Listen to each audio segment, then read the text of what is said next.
This is the story of a widow and a saint, and how the widow finds solace in the saint. Let's begin in the village of Sukhpur, nestled by the banks of the Ganges. Every morning, the village awakens with the first rays of the sun. When the sun's reflection dances on the river's waters, it feels like a new chapter of life is being written. At the heart of this village stood an ancient Shiva temple, whose bells could be heard far and wide. For years, Sant Abhiraj had been meditating in this temple. He was around 40 years old, and his face radiated a divine aura that brought peace to those who saw him. It was said that he had renounced the world completely, dedicating his life to meditation, yoga, and self-reflection.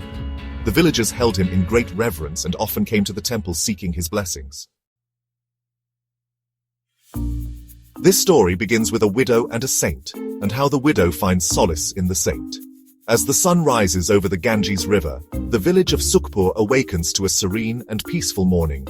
The reflection of the sun on the river's waters feels like a new chapter of life is being written. At the heart of this village stood an ancient Shiva temple, whose bells could be heard far and wide. For years, Sant Abhiraj had been meditating in this temple. He was around 40 years old, and his face radiated a divine aura that brought peace to those who saw him. It was said that he had renounced the world completely, dedicating his life to meditation, yoga, and self-reflection. The villagers held him in great reverence and often came to the temple seeking his blessings. In the same village, there lived a widow named Sujata, who was about 30 years old. There was a time when she was very beautiful and happy, but after becoming a widow, her life became entangled in the complexities of society. According to the village's customs, a widow had to live a simple life. Sujata devoted her entire life to raising her son Neil. Neil was in his teenage years and loved his mother dearly. However, he was also aware of the village's traditions and customs. He knew that his mother's life was not easy and wished for someone to understand her and support her. One day, Sujata came to the temple with her son Neil to offer prayers. As soon as she stepped into the temple courtyard, her eyes fell on Sant Abhiraj, who was deep in meditation. His face bore an extraordinary calmness. Sujata felt as if a long-buried pain within her was beginning to surface. Abhiraj also looked at her, and in that moment, countless unspoken words seemed to pass between them. There was no conversation, no gesture, but Sujata felt that there was something in the saint's eyes that held her captive. उस दिन के बाद सुजाता रोज मंदिर जाने लगी। वह बस मंदिर के कोने में बैठ जाती और संत अभिराज की उपस्थिति में खुद को हल्का महसूस करती। कुछ दिनों बाद अभिराज ने पहली बार उससे बात की। अभिराज, क्या तुम्हें लगता कि तुम्हारा जीवन अब शून्य हो गया है?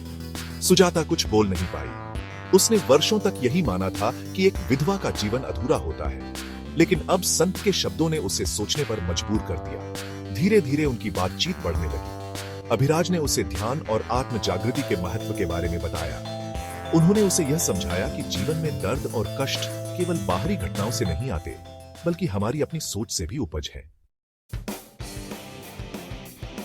गांव के लोग धीरे धीरे इस बदलते रिश्ते को नोटिस करने लगे। अफवाहें फैलने लगी कि विधवा सुजाता और संत अभिराज के बीच कोई असामान्य संबंध है। गांव में यह एक गंभीर विषय बन गया, क्योंकि संत को संसार से विरक्त माना जाता था। विलेजर 1, एक साधु और एक विधवा, यह तो धर्म के खिलाफ है। विलेजर 2, संत अभिराज का सम्मान बहुत ऊंचा है, कहीं यह महिला उनके नाम पर दाग न लगा दे। यह सब बातें सुजाता के कानों तक भी पहुंची। उसका दिल भारी हो गया। क्या वह सच में कुछ गलत कर रही थी? नील, जो अब किशोर हो चुका था, अपनी मां के बदलते व्यवहार को देख रहा था। वह देख सकता था कि उसकी मां पहले से अधिक आत्मविश्वास से भरी हुई थी, लेकिन उसे डर था कि समाज उसे स्वीकार नहीं करेगा।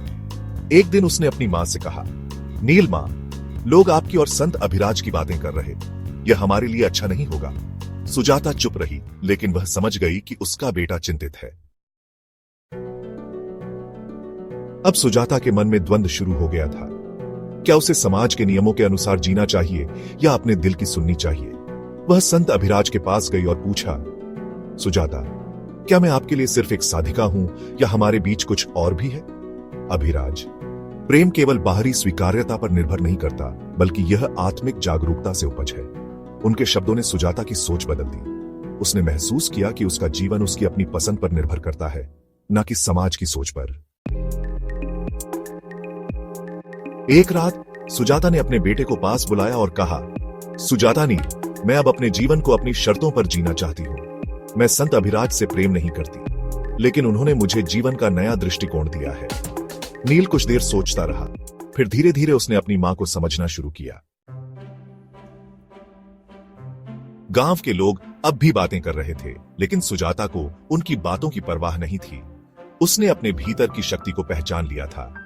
अंततः सुजाता ने निर्णय लिया कि वह गांव छोड़कर किसी अन्य जगह जाकर नए जीवन की शुरुआत करेगी। संत अभिराज ने भी उसे आशीर्वाद दिया और कहा, अभिराज, यात्रा का हर पड़ाव तुम्हें नए सत्य की ओर ले जाएगा। जीवन को पूरे हृदय से जियो। सुजाता ने अपना सामान बांधा और नील के साथ गांव छोड़ दिया। पीछे छूट गए अफवाहों के वह साए, जिनकी अब उसे कोई चिंता नहीं थी। सुजाता ने एक नए गांव में अपना जीवन फिर से शुरू किया। उसने अपनी शिक्षा पूरी की और एक आश्रम में योग और ध्यान सिखाने लगी। नील भी बड़ा हुआ और अपनी मां के इस नए जीवन को देखकर गर्व महसूस करने लगा। संत अभिराज अब भी सुखपुर में थे, लेकिन उन्होंने सुजाता की आत्म यात्रा को एक नई दिशा दी थी। वह जानते थे कि सच्चा ज्ञान केवल पुस्तकों से नहीं, बल्कि अनुभवों से आता है। इस कहानी से हमें यह सीख मिलती है कि समाज की मान्यताएं हमेशा सत्य नहीं होती। आत्म खोज और आंतरिक शांति का रास्ता कभी कभी कठिन होता है, लेकिन यह हमें हमारे वास्तविक अस्तित्व से जोड़ता है। सुजाता और संत अभिराज का रिश्ता प्रेम से कहीं ऊपर था। वह आत्मा की स्वतंत्रता और जागरूकता का प्रतीक था।